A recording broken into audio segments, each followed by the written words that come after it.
minimize all this good stuff. You can see I am learning as we go. Okay, dokie. Okay, welcome. Oh, and one last thing. Well, no, anybody can see me, so I'm not. I have this little light as battery powered. I don't have to look for this. So, Okay, Randy, if you lift your chair up about 2 inches, then it'll look like a halo instead of a light over your head. Well, do want to. Okie doke, folks. Well, again, thank you for joining us for the Easier Ways Learning Communities presentation today. As you can see from this slide, overcoming self-doubt and increasing self-confidence are what we are going to be discussing today. Oh my gosh, as you can see, I'm gonna have to edit this stuff out. The heck. All right, well, we'll start it. Take 2. Hi, welcome, friends. Thank you for joining us for the Easier Ways Learning Community Workshop on overcoming self-doubt and increasing self-confidence. My name is Randy. I'm your host. Today, you will join me and a group of other people in discussing something that I believe that everybody struggles with at some level. I don't think self-doubt and lack of self-confidence is something that, for even those that have done really well in some area of their life, there are some things that they encounter that, well, it's called imposter syndrome. Many times successful people just don't feel they're worthy for the success they've enjoyed. It's just part of the human condition. So that's what we're going to be getting into, is basically human behavior, how we operate. So that being said, what we're going to cover today is, again, some practical strategies to reduce self-doubt, cultivate more self-confidence. This is intended to be less than 60 minutes. We'll kind of see how the interaction with all of us plays out. I want this to honor everybody's time doing this. If it goes beyond that, please understand it's basically just because we're giving it our best, and we want to make sure that there's more enough for everyone. I'd like to kind of look at this. This was put together as a labor of love for myself, much kind of like your grandma might make dinner for you. Okay. She wanted to make sure everybody who came there had a good time, was well fed, and there was more than enough.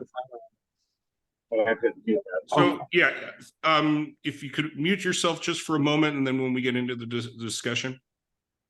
Cool, thanks. So again, is that being said, segues into the next bullet point. Of course, you are encouraged to actively engage. Whether you're watching the recording, you can put comments below.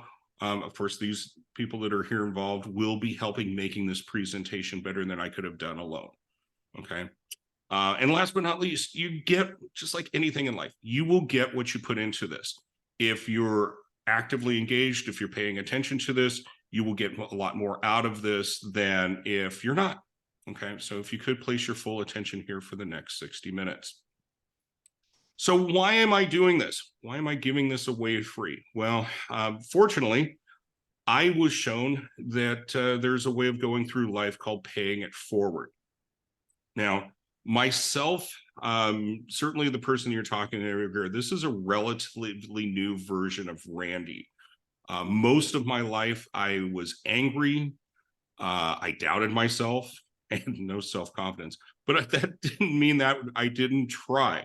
It seems the majority of my life was trying to prove to myself and to others how smart, how strong, how successful I am. And well, again, later in life, through some help from other people, I learned that this was basically me just being an egomaniac with an inferiority complex. I was really trying to overcome my insecurities and such. And those insecurities came about from an early age. My dad believed in my potential. He really, really encouraged me. Might even say he pushed me in life. You know, I, of course, like anyone, wanted to achieve things, successes, whether it was just, you know, making the football team and stuff. But when I was falling short of meeting these objectives, you know, Dad kind of get rough with me, not physically, but he was emotionally abusive, you know, kind of just berating me a lot. And I know he was doing his best at the time, but yeah, it just kind of takes its toll on you. You know, I disappointing my dad, disappointing myself. Yeah, it just was basically a time when I just kind of gave up. And you know, hey, no matter what I do, it'll never be good enough. So I defaulted to just having fun. You know, again, instead of changing my behavior to meet my goals in life, I changed my goals. Set the bar very, very low. And frankly, I had a lot of fun. I was successful in achieving that. But also I was selling myself short. I was playing small. And I was basically in stuff, I was betraying myself. So as many times as I felt my dad wasn't there, that I look back at this and I recognize it, what some psychiatrists call the abandonment wound. I felt abandoned. My dad was never there when I needed him, nor my mother. It seems like it, no teachers at all. I felt alone and just, I don't know, not worthy of getting, you know, those simple things of just encouragement and such. And yeah, basically also I betrayed myself. There was a lot of negative self-talk, you know, things inside my head like you loser, you idiot, what were you thinking kind of stuff. And yeah, I got high to kind of control and calm those thoughts.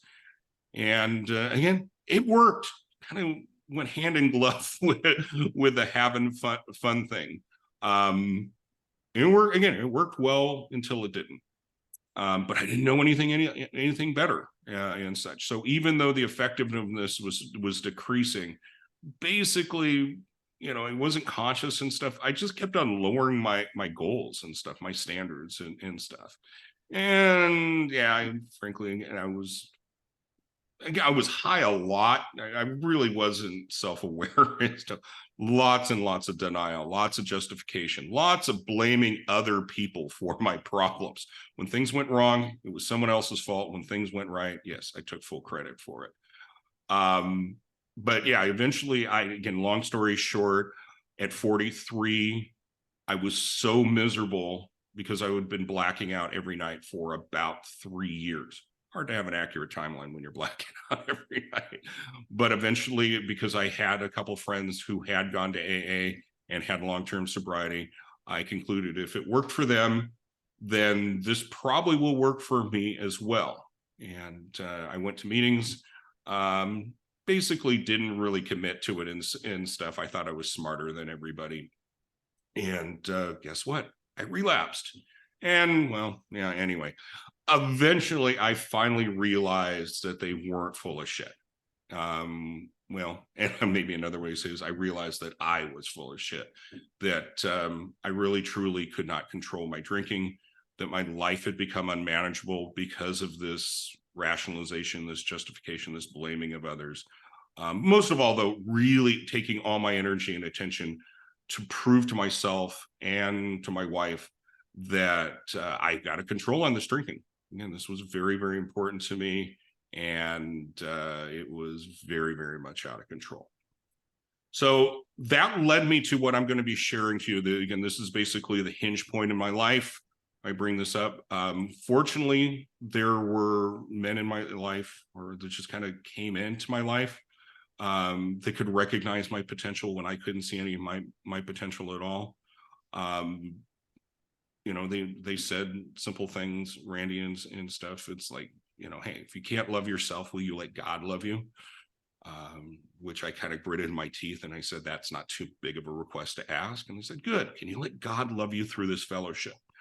So again, if I start talking about stuff of God, please understand I am not trying to get into anything of theology. This is just my story. Okay. And it's particularly when this thing that's bigger than Randy gets discussed, because we will get into these concepts. Because again, all I'm sharing is what I know. I've tested all this. This is applied. This is the stuff that has taken me from being an angry man with no self-confidence, lots and lots of self-doubt. I couldn't trust myself anymore, to the person that you know. Okay. So as you can see, this first bullet point, there's so much more that I don't know that I do know. Okay. And anything I'm sharing here, please do not think this is capital A or capital T truth. There's no absolute truth. So what I'm designed this here is to point towards the truth. And as I mentioned before we started recording this and such, there'll be moments for times to contemplate and ponder some things that have, again, these are questions that I've tested and helped me tap into something deeper than my conscious mind. Okay, so that's the third bullet point here. I really truly believe this truth, again, which might be big T truth if that's what you want to make it and stuff, but I like to call this wisdom. Okay, and this wisdom has always been with you and will always be with you. Okay, this is your life force, this is your energy, this is your state of being. It's with everyone.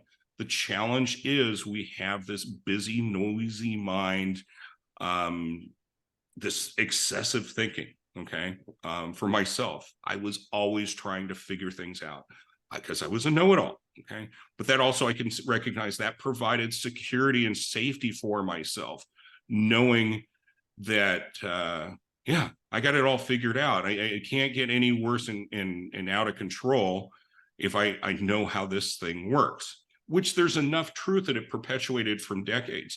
But again, I realized that it didn't serve me because I held on to my ideas very tightly. These were big A absolutes. And yeah, that stuff worked for me for a little while, but I don't know, looking back, if it really was effective. Nowhere near as effective as a simple principle of honesty. That's where this begins, is you got to be honest with at least one person, and that one person is yourself. But when people connect with this aspect of themselves, okay, I am confident not just in my experience, but those that I've met, predominantly in the recovery world. There are some people also that have never ever had a challenge with drugs or alcohol like I have, that are able to get present in the moment. They are certainly not Zen masters or these enlightened ones, but they're able to go through life with a calmness, a composure. They're able to navigate things in a way that is different than those that are, just, I don't know, addicted to chaos, perhaps, and stuff, addicted to blaming, addicted to self-pity and such. These things that are concepts that, well, again, they can adjust, they can change. That's really what this is about. So let's begin. Okay, as I sent a text out earlier and stuff, there'll be a little writing here, not mandatory. This is just for you. Again, we want to start this off with you to contemplate some stuff, and then we're not going to take a long time here. What is, to you, what is self-confidence? And of course, as you can see on the top, what is self-doubt? And don't overthink it. Let this flow. I'll give you a couple moments to write out what you would describe as self-confidence, and then write out what your idea of self-doubt is. And then if you want to share it, you can share it with the group. Give you a couple minutes.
Okay.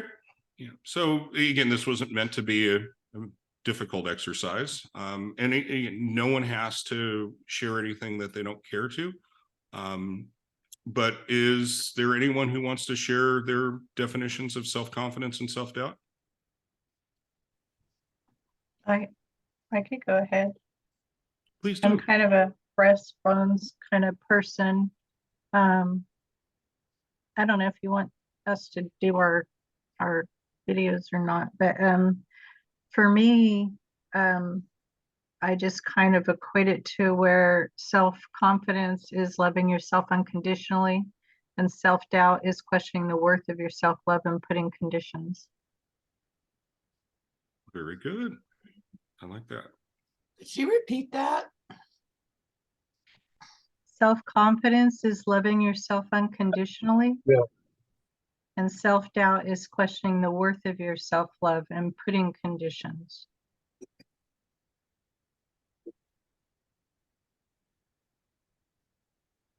So I for me, like that a lot. when it comes to self-confidence, you just have to love everything about yourself, the good, the bad, the ugly. And once you do that, you take accountability, and then you can move forward without trepidation. And when you do that, negative self-squawk talk, where you're putting yourself down, where you're putting doubts into your head, then that's pulling yourself away from that self-confidence, or that love that you deserve to have as a imperfect person. That's beautiful. Looks like Michael David Hall has raised his hand. Again, we're gonna kind of keep your video camera off screen right now, just focus on the slide. But if you could share the audio. Okay, sure. Yeah. For me, self-confidence is being able to accept yourself for who you are right now, for all your character defects and all your character assets. And self-doubt would be the complete opposite. You constantly question yourself and say, well, if I wasn't such an idiot, I wouldn't have this problem, And for me, I really practice all the time to be able to accept myself right now, who I am, not who I might be tomorrow, or not who I was yesterday, which has increased where I'm at today. I mean, I'm not the richest guy in the world, but I feel pretty good about myself, and my self-doubt is not there anymore to a degree where I question myself constantly. Because for you, I mean, I've been in recovery for 21 years, but because of the result of recovery, I've been able to apply those principles into my life of being able to take inventories and look at my entire self and not look at just parts of myself, because it's so easy to just go, well, I just want to look at this. I don't want to look at that. And today I can do that. And I can look at myself in the mirror and say, Michael David Hall, you're a really awesome guy. It feels good today. I mean, that's where I'm at, but that's it. Thanks. Oh, you're welcome. I agree. I'm glad you're in this place. I'm sorry. I'm glad you're in this place, Michael. Yeah, it's again, I know people that enter into the recovery world don't have that same self-perception. So you've probably made a lot of progress. Thank you. Okay. Anyone else want to share?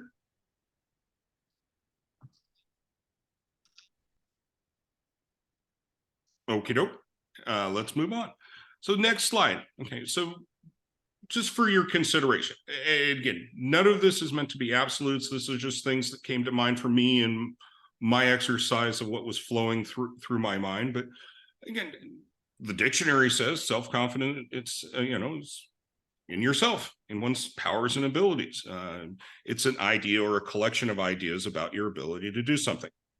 And of course, this idea sometimes is about what you've done before.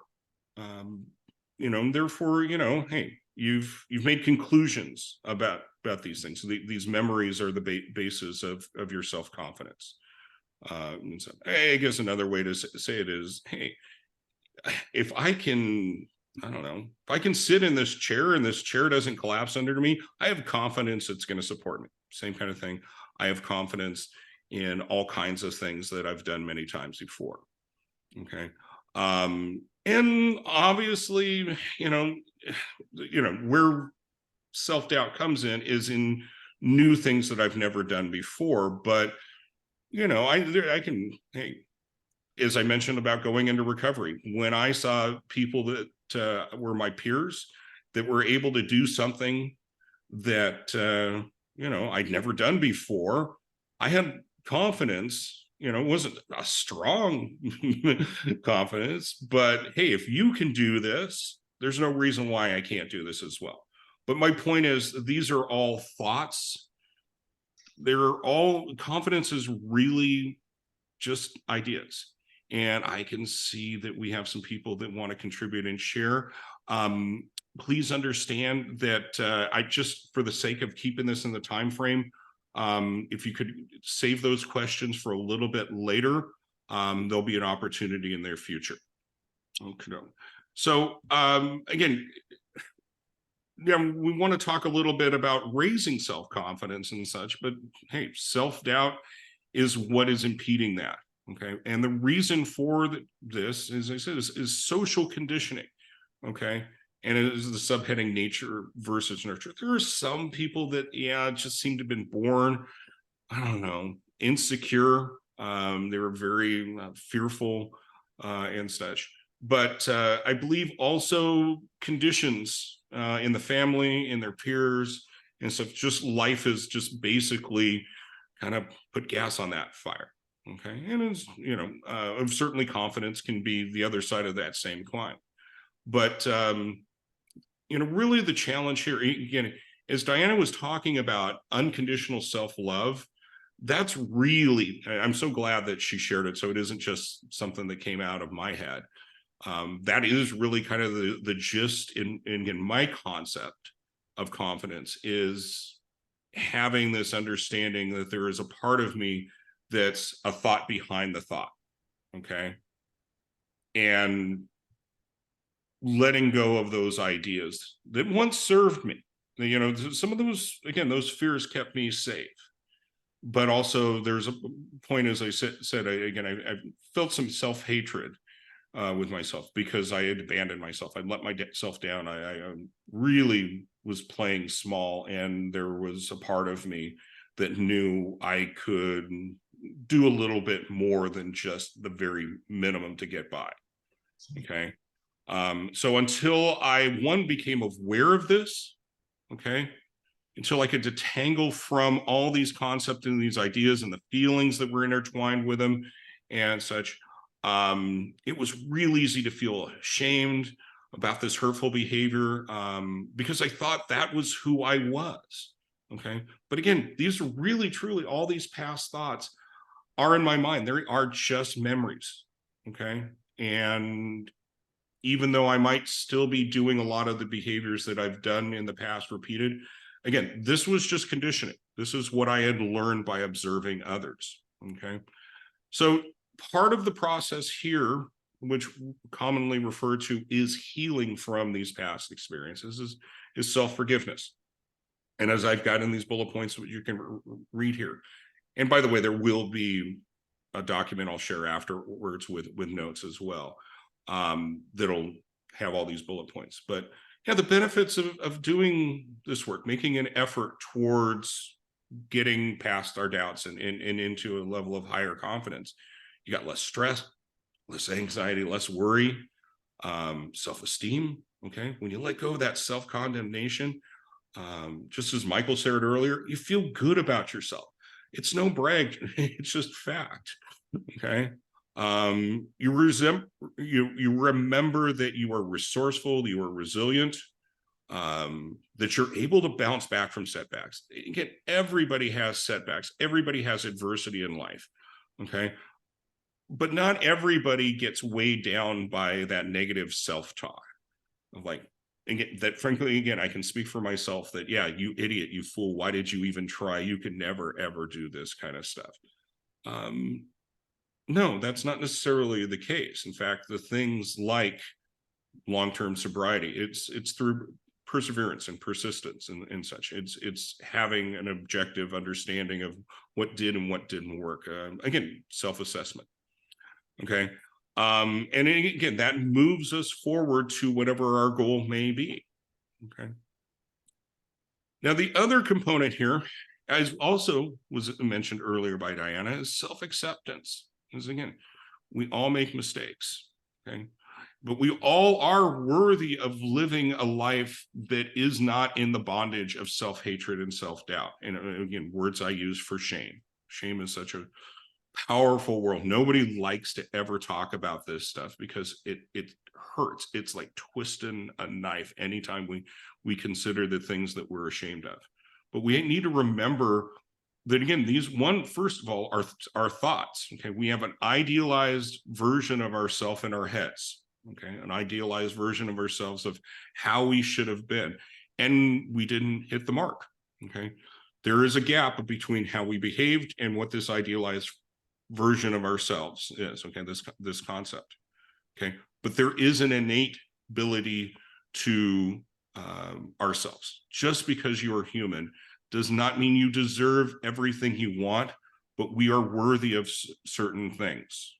Okay, we are worthy of living life in a way that is not hindered by, again, compulsions, obsessions, excessive worrying, regrets, resentments, and most of all, self-doubt. Well, I should maybe say, reword that. Most of all, we are worthy of living a life that is not shackled to shame. Okay.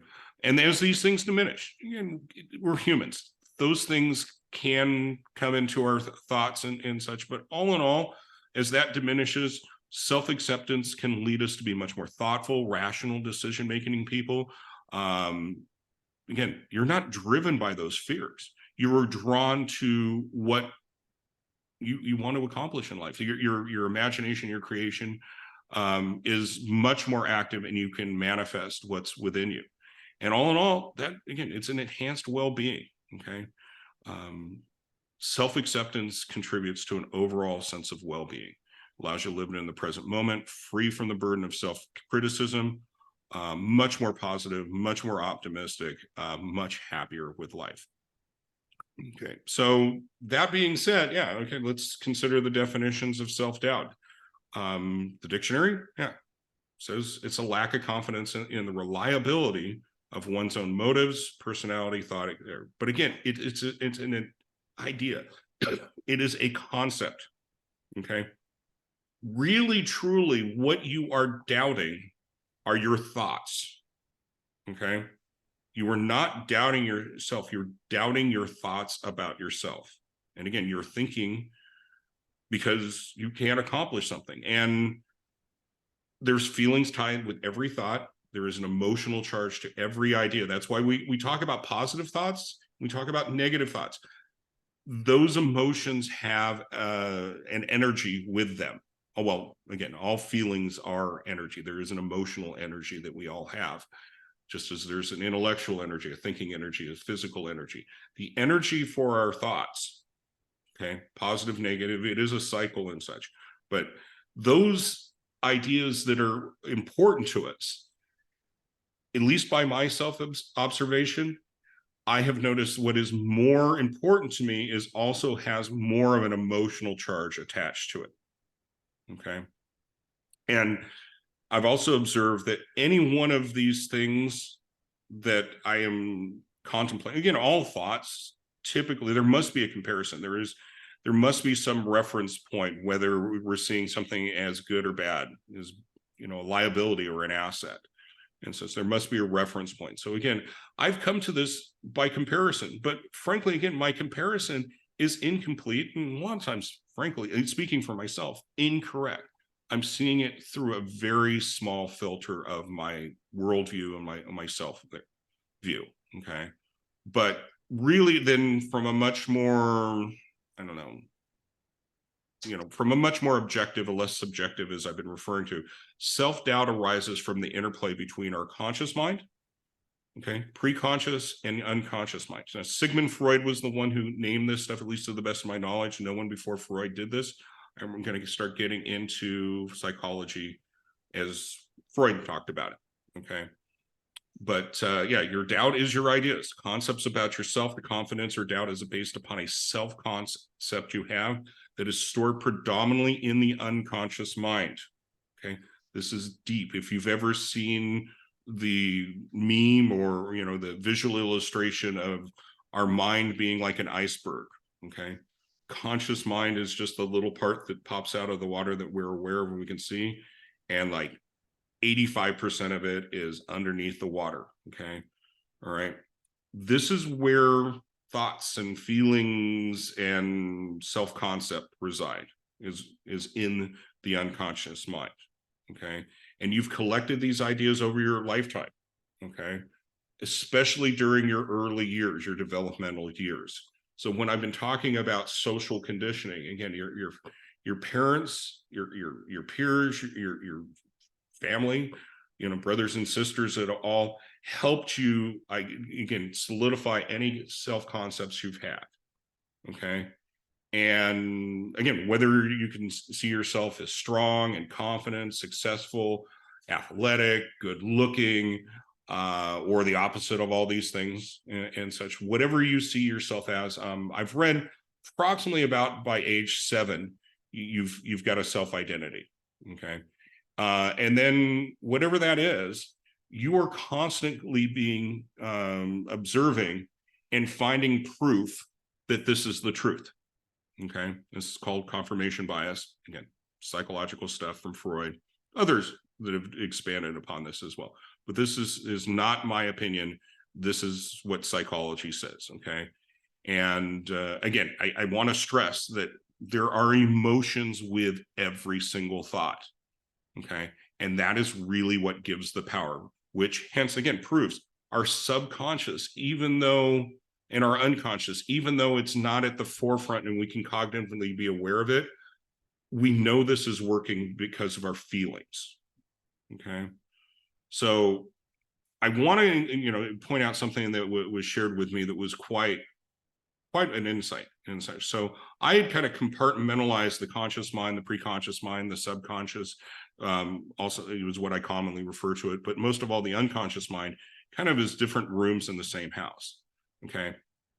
It's all the same mind. And I have a hypothesis. I haven't been able to find somebody who's smart with letters after the name to confirm this, but I have this intuition that just as in our okay, so our brain is typically where I would reference where my mind is. And, the chemicals and the synapses, the neurons firing and stuff, all that electricity that's going on in the brain of a, human that's alive. Okay. That's all connected through your spinal cord, your nervous system. Okay. So much as I was talking about conscious mind and unconscious mind and stuff not being compartmentalized, I really believe the mind is not just in my brain. It is through my whole body, through the whole nervous system. Again, this is now is my opinion. It's my hypothesis, but I have this feeling that this is all with me. Okay. And with everyone, of course, it's our human condition. But again, to reiterate, the conscious mind is responsible for our logic, okay, our decision making, our problem solving. It analyzes facts and data, operates in a rational thought process. On the other hand, our unconscious mind manages our emotions, beliefs, values, memories, our automatic responses. It operates beyond the conscious awareness, and it's where we store all our memories, all our past experiences, our learned behaviors, our deep-seated beliefs. So why capitalize this? This is where self-concept resides, okay?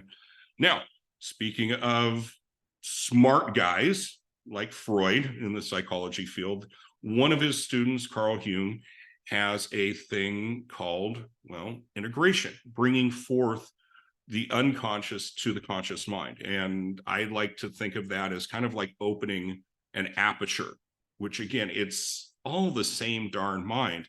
These pre-conscious thoughts that come up sooner that also into the conscious mind. The unconscious thoughts can become in front of you and aware of you. And that's really a big, big part of this this healing. Okay. But we need to remember here and such that thought is how we form our reality. Okay. Or said another way, thought forms our psychological experience. It structures how we see the world. Okay. So as much as the common reference, at least was for me, that everything was coming into me and I was like a camera receiving this. No, it's more like we are a projector projecting out. Okay. And consciousness is how we believe it's true. Thinking and consciousness are created by the mind. And again, which is bigger than just in my brain. Okay. So if some people say there's chemical imbalances and such, I do not argue that as well. But there's all of our five senses come to stimulate us, that we have now been triggered and responding in a way that it has been conditioned. Okay.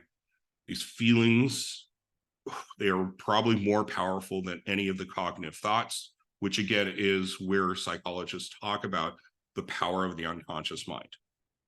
Okay. And a lot of times, again, I will conclude, well, I'm just not thinking right. Okay. Or these are wrong thoughts. These are bad thoughts. And really, truly, if I can be more objective about this, taking things a lot less personally, I can recognize that these thoughts and these feelings are not bad. It's just an indicator that something is off. I'm not living in a manner that is conductive with, again, this peace of mind, this serenity, this productivity. Okay. But because, again, this is just human nature, and this is kind of coming back to Freud stuff. Freud has this hypothesis that I believe 100% that humans are driven by the avoidance of pain and the pursuit of pleasure. You know, before the Buddhist teachers were talking about attachment and aversion, clinging. Okay, clinging is the pursuit of pleasure. Okay, again, the avoidance of pain is aversion, kind of stuff.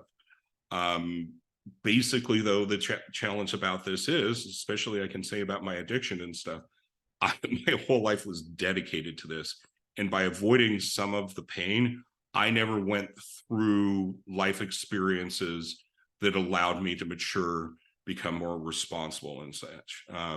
Yeah, pleasure. Yeah, I'll always choose cake over a salad any day of the week. But yeah, doing stuff like that, next thing you know, there's consequences of it.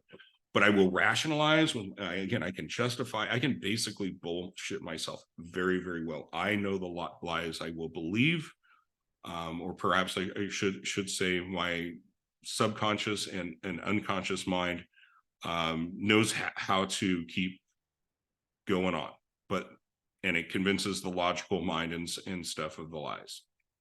Okay. What finally, though, started me to stop being on this hamster wheel of perpetual rationalization and denial and stuff was becoming committed to changing. Okay. In the case I mentioned earlier, it was I really wasn't wanting to stay sober. I just wanted to stop being miserable. Okay. And again, this is just an extension of my pursuit of pleasure and the avoidance of pain. I was very, very much in pain. The drinking and the drugs were no longer effective in doing so. So I got to find a new way to do it. And as I mentioned, I had friends that went to AA and were much, much happier, much more productive. They had what I wanted more in life. So that's what I made a commitment to, was not staying sober, but to stop being miserable. So again, sometimes the pain can be a good thing. In fact, pain seems to be the touchstone for all of my change in life. Okay. But it is a simple thing, no matter whether it's sobriety or it's wanting to have a significant life partner, an advancement in your career, whatever it may be, you need to be sure of what you want and then commit to it fully. All right. If anybody's in recovery, you may have heard the phrase half measures availed us nothing. Okay.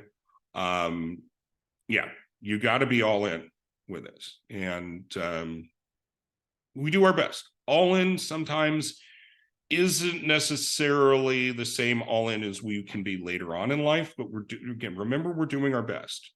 Okay. And that being said, is if if you're not as successful as you intend to be the first try and stuff, try to be compassionate with yourself, much you would be like if you were looking at a younger version of yourself, just trying to learn a bicycle. It's okay, you fell down. It's all right, we just took the training wheels off. You're just learning. You're just learning how to be a bicycle rider. Well, again, you're learning how to be this next version of yourself. Okay. And to be kind and to be compassionate with yourself is critical. Okay. But again, back to this theme here where I feel that pain is the touchstone of change.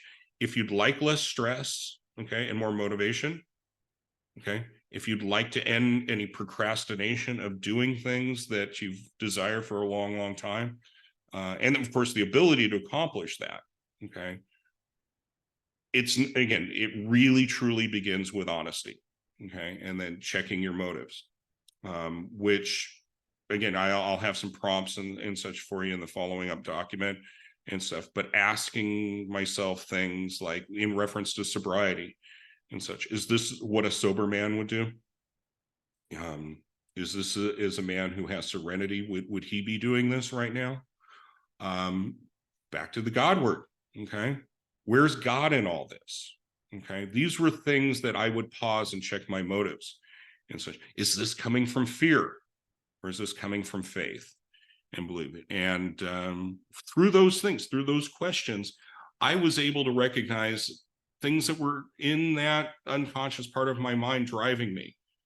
You know, again, it almost was like a stack of turtles because there's always another question after another question. So eventually there does come to a point, at least for me, where asking why becomes inefficient or not as efficient as just doing it.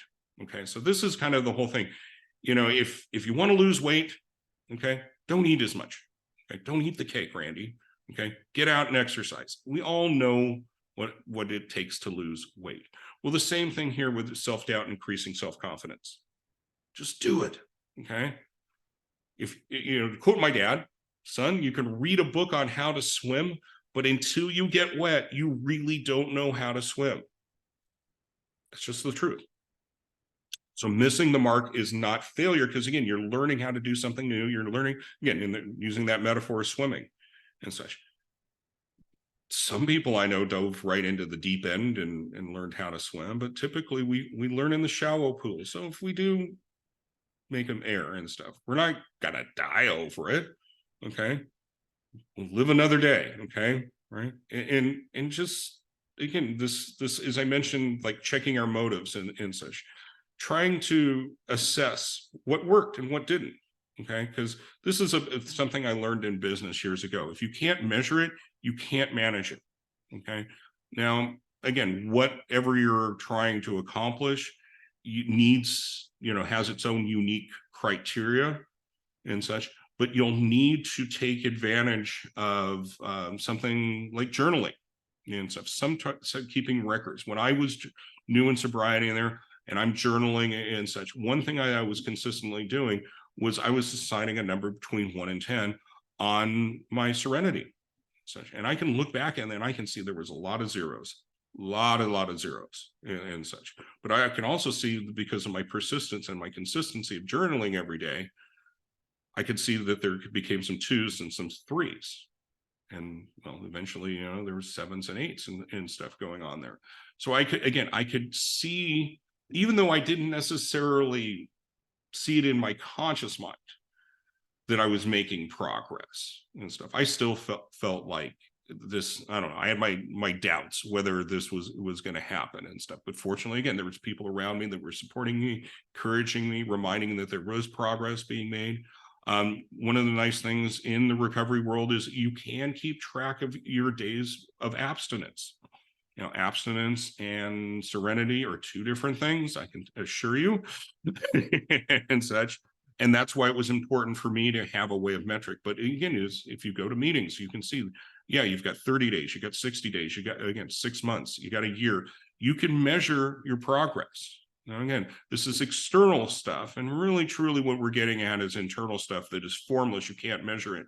So coming up with a means that works for you to kind of keep some data for your progress. I can't instill upon you enough that that's beneficial. But also at the same time, remember this paradigm. This may be my favorite paradigm that I gleaned from recovery, and that is progress, not perfection. Okay, this is an evolution. You're growing into being more like the person you were born to be. Okay, now what we're going to do is an exercise now. It's in the interest of trusting yourself again, reminding yourself of your resiliency and your resourcefulness. I've been going on for about 50 minutes, and there's a few more slides here and such.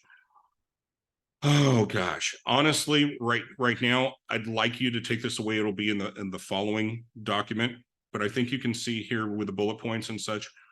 If you make 2 columns, okay, this will be done on 2 pages, but on 1 page, the column to your left, you'll list your successes, the things that you are proud of that you've accomplished. And then on the right side, another column that works horizontally of how you contributed to it. What was your contribution to this? Another sheet of paper, list your disappointments. Same thing. Okay. Yeah, this is how I've let myself down. The other side, what I did to contribute to this. Okay. And then we'll set it aside, come back to it at a point in whether it's 5 minutes, 5 hours, 5 days, whatever and stuff, but you're not so, I don't know, tied up with your thinking, and you can come back to it in a more objective manner. And just it's like, how are my successes and my disappointments interrelated? My fear of failure, okay, is the reason for my disappointments. I didn't want to fail, so I wouldn't try. Okay, my successes are based upon my commitment, my conviction, my not giving up. I'm going to do this, period. I'm convicted that I'm going to do this. Well, why was I so committed to this? Because of fear of failure. Again, just do it. Yeah, I'm in the middle doing it. I am already now treading water in the deep end and stuff. I have no 2 ways about this. I'm going to keep my head above water, and I'm going to accomplish this because I'm so afraid of drowning. So that's what I mean by how they're interrelated. And again, sorry, I meant for this to be something we did live in the group. But for interest of time, I want to hit these other slides. Okay. So this is also another thing that was shared with me, and it'll also be in the notes that'll be given to you afterwards, but the 5 things needed for change. Okay. Awareness, desire, knowledge, ability, and reinforcement. And I've touched upon these earlier and stuff. Okay. Aware of the need for change. This is the honesty. Okay. It is, again, this is something that, again, we're all aware, we're all conscious, the conscious mind. This awareness consciousness is the cause also for self-doubt. Again, why progress and not perfection is something to be desired. And speaking of desire, okay, we only do really what we want to do, even when we do the tasks that we're not so happy about, like go to work. We do that because we'd rather work and make money than be homeless. Okay. All right. And again, there's some days you can be really enjoying your work. There's some days you cannot. There is a fluctuation and stuff. And when there's times that you are less desirable than others, it's important to be compassionate towards yourself. Okay. Try not to beat yourself up. Okay. Knowledge on how to change. Again, it's not just that I see it in others that can do this change. I have to believe that I can do it as well too. And this knowledge helps it greatly. The ability, again, we learn by doing. Okay. So this is when, again, just do it, get into action. And the reinforcement part of it, to sustain the change, there's a combination of all the above with typically the support of another person or group of people. Now, not everybody has a support group around them, but this is one of the key things for me, as I mentioned before. Can you let God love you? Okay. Can you let God love you through this fellowship? He was referring to AA and such. If there was not people around me who could believe in me, support me, most of all, love me when I could not love myself, I would not be here talking to you. That I'm confident of, because when those questions were asked to me, that gentleman was able to hear in my shares in the meetings and just how I was talking with him directly and stuff, that I did not love myself. Okay. So, some additional things, again, is agility. Okay. In the simplest form, agility is about taking small steps and just kind of assessing as you go along. Again, as you start with what you desire, what you want to accomplish, and get into action, After that first step, pause. Again, this self-assessment and assessing of the data that's going on is crucial, keeps you on your path. Your momentum is, you're going to continue on with your motivation. So you need to have a plan. That being said, yeah, in interest of time, we're going to do another workshop on putting together a plan, a strategy on how to accomplish goals. That'll be shared in the near future. But in closing, this is what I really want to touch on. Again, as I've been referencing thinking. You are not your thoughts. Okay. You are the thinker, the creator of your thoughts. Okay. Thoughts come from within you. You're projecting them upon the world. Thoughts shape your psychological experience. Consciousness is what makes them real to you. There's emotions intertwined there. Again, some people will say because of the limbic brain, the thoughts and stuff, which is where the fight or flight part of the brain is and such, the emotions precede thoughts. I think it's a chicken and the egg thing. This is happening so fast in milliseconds and stuff. I don't really concern myself. I know, though, that emotions and thinking have driven my behavior in sobriety and out of sobriety. And all of this happens in the mind, whether it's your conscious mind, your subconscious, or your unconscious mind. Okay. Now, as Diana talked about earlier about the authentic self, again, it is like loving yourself unconditionally. Okay. That is kind of a mysterious thing, I know. It's probably been something that's gone on since the beginning of people gathering around a fire. But I really truly believe in this one that I've put it all in capital letters. Anything that can be lost or taken away from you is not your authentic self. Okay, who you truly are is much more than accomplishments. It is much more than your thinking. Okay. And as I reference the thoughts behind your thoughts, there's an innate wisdom with all of us. And that comes forward when we have a calm mind, when we're not so overwhelmed and busy thinking and the emotions aren't so high.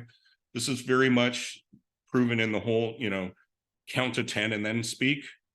If you can just give yourself 10 seconds to pause and such, that reactive conscious mind is a lot less likely to be driving the bus.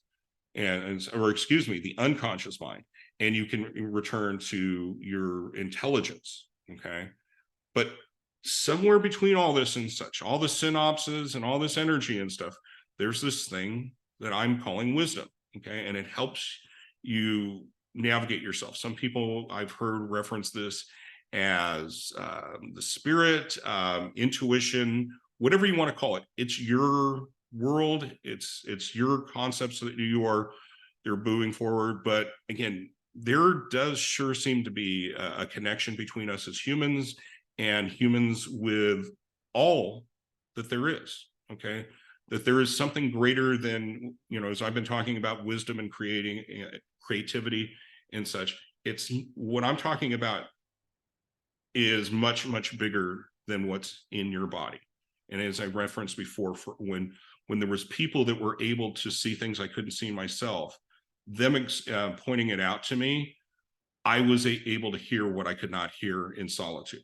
Okay. But I'm very much convinced when we can calm the busy mind, we can have an open heart and connect with ourselves and with others, there is an inherent well-being, at the very least, a psychological well-being. And we may all, especially as we're getting older and stuff, have the body declining and stuff, but there's certainly people that have difficulties physically, chronic pain and such, that seem to be able to go through life in a manner that is desirable, at least for me, and perhaps for you. I would again refer to this as self-confidence. There's something within them that tells them all in all, they're okay.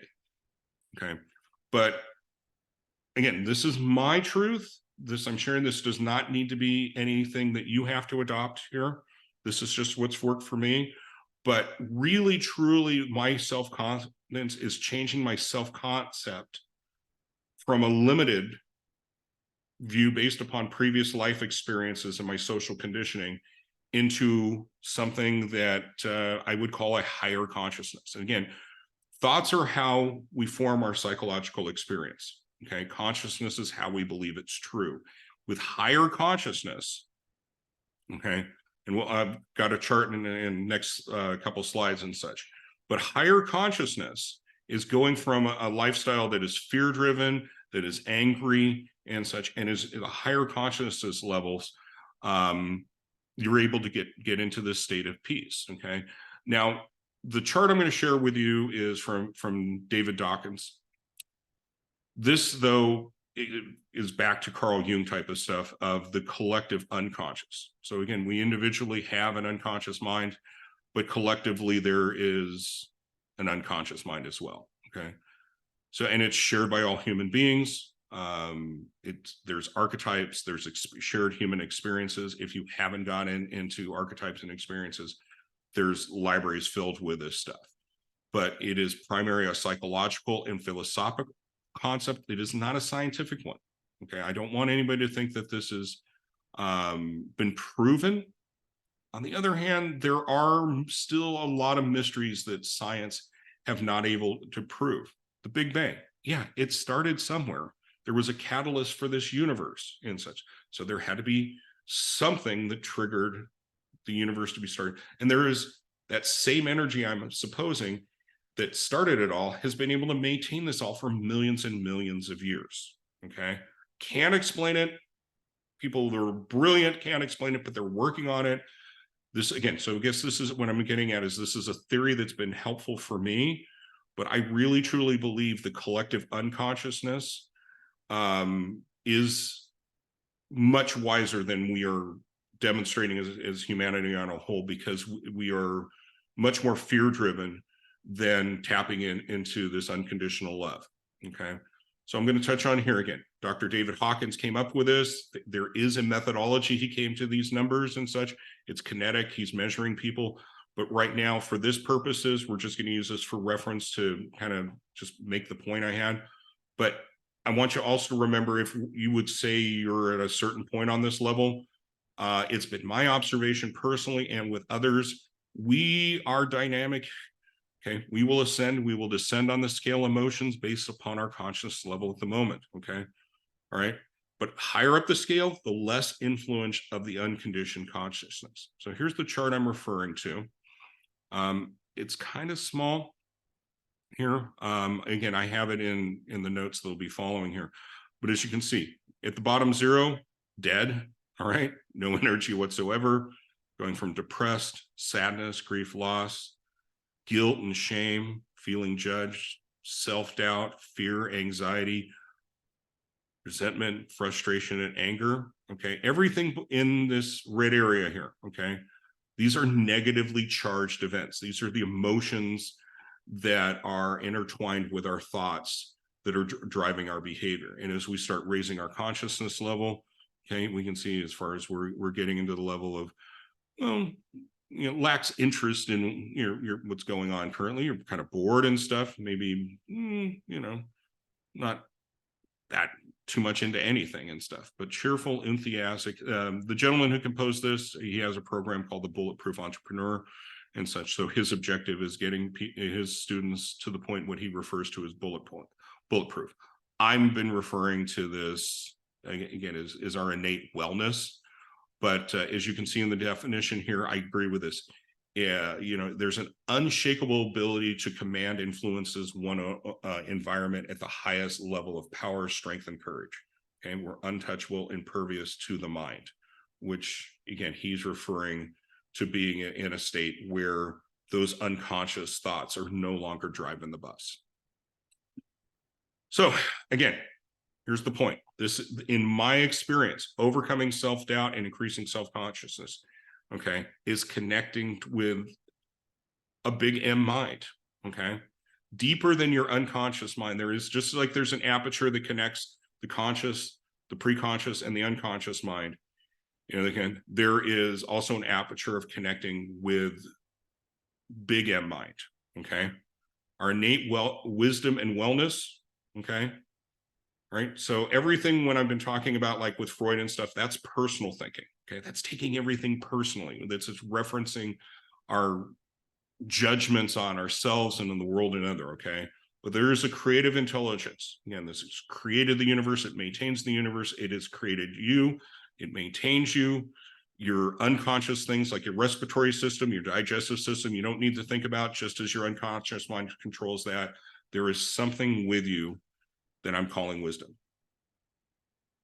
And as you increase your consciousness, okay, understanding less area, that's done through, typically what's for me is, again, I've done the 12 steps. There's also a process involved called integration that Jung developed. There's many ways to do this. I'm not saying one works better than other. I'm just talking about my, but the thinking that is wisdom, that is really beyond intelligence. I read books every day. I've got a big library behind me and such. That's kind of like stuff I've downloaded on my hard drive of my mind. This unconscious mind I'm referring to is like having access to the entire internet. It is way beyond pure IQ. Okay. And it's actually because emotions are intertwined with our heart. It's even beyond our emotional intelligence and stuff. But to access, the mind needs to be relaxed. The mind needs to be calm. Okay. And also, I didn't put it in the slide, but more and more I feel also it happens when I have an open heart. And that's that empathy, that, well, it really comes more with the self-compassion, the kindness and patience I've been extending towards myself, that originated again outside of me from others, but it reminded me that within me that I have the ability to be patient and kind with myself when I'm not so in my head, when I'm not so with these, again, these idealized versions of myself and how I should be operating, how the world should be. So with that being said, I went a little bit farther. Thank you for your patience and stuff. I went past the 60 minutes here. Thanks for hanging in here and stuff. But I'd love to open up for discussion what some of your key takeaways are. How did this help you? If there's anything we can do in the future that'll help you more, maybe some things that I should have done differently today. If you're listening to the recording, again, you can put those comments below this recording. I'd like to start sending out regular emails on the topics that I've discussed today. Again, this is being recorded. I can send out this recording for your review. If you'd like that, we can do that. But you can read these bullet points. So with that, I am going to go off this screen share and start talking to people. Okay. So if you care to contribute, and again, let me know what your key takeaways. I'd appreciate that very much.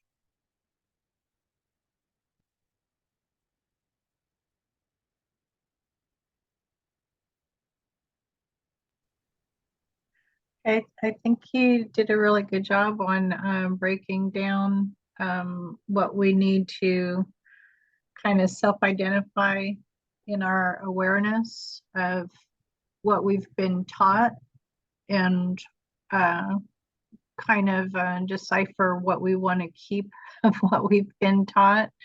We touched a little bit on role models, and they were our role models, for all the positions and hats that we have in our life. We identified them by who we saw and what they did. And so as you talked about, the unconscious, so there was something that I saw that recently that kind of tapped into that. It's like, you're a couple and you're a teenager, and everything's going good because your role models or what you saw you identified with. But then you get married, and then all of a sudden, unconsciously, you don't even realize that you've changed your personality based on what your expectation of what that role was to be and how you were going to fill it. And that person that was your girlfriend or boyfriend now has their perception of what their role as a spouse is supposed to be. And so identifying and being aware of who you are now and what you want to be compared to what you've been trained for touches everything that you've talked about in deciding who you want to listen to, the person that you were conditioned to be, or the person that you want to identify yourself. Well, thank you, Diana. Yes. Yeah, there's there's a lot going on with us. And Definitely. and I never realized how much I had been influenced by role models, but also a big, huge change in my behavior. And I want to touch on this right now, is I had to take responsibility for that. I was not responsible how my parents conducted that household I was raised in. I am responsible of how I conduct myself today. So even though we may have grown up in families that were less than Ozzie and Harriet, some of us actually grew up in households or no households at all. I do know people that grew up in orphanages, and they were foster children, I should say. They were in the system, and they went through some gnarly, nasty stuff that I never want to really repeat. It's not pretty at all. It's amazing that they survived it and such, but they took responsibility for their life today. So I think that's important for us as well to consider there. Michael, is there anything that you'd like to point out that you heard today that benefited you?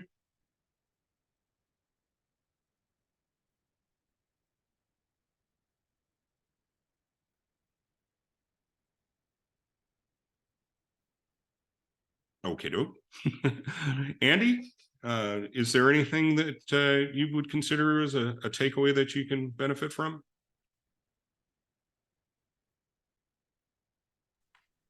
It was interesting. Learned a little bit.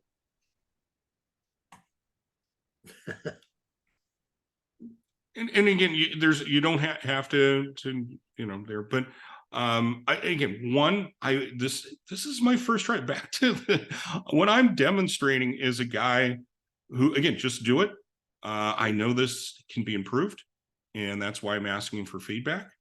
But you don't have to do it this moment. If you want to get me back with feedback later, or if you don't, that I accept that as well. I'm going to be watching the recording and seeing what I can do. I was aware that this was a lot. In all frankness, why I'm giving the document afterwards and such.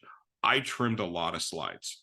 Okay, this will eventually evolve into probably a mini course as well, because there's a lot to unpack for people. But again, I only ask for your feedback just so I can be better the next time. A lot to unpack. Yes. Yeah. So, but that being said, anything you wanted to share right now, or we can just wrap things up? Andy? No, I'm good. Okay. Well, again, thank you all for joining me, being part of this. As things progress, you can say you were at the first Easier Ways Learning Community little mini workshop. I was prepared to do this solo. If no one showed, I was still going to record it and stuff. And again, I wanted it to have more interaction with us as well.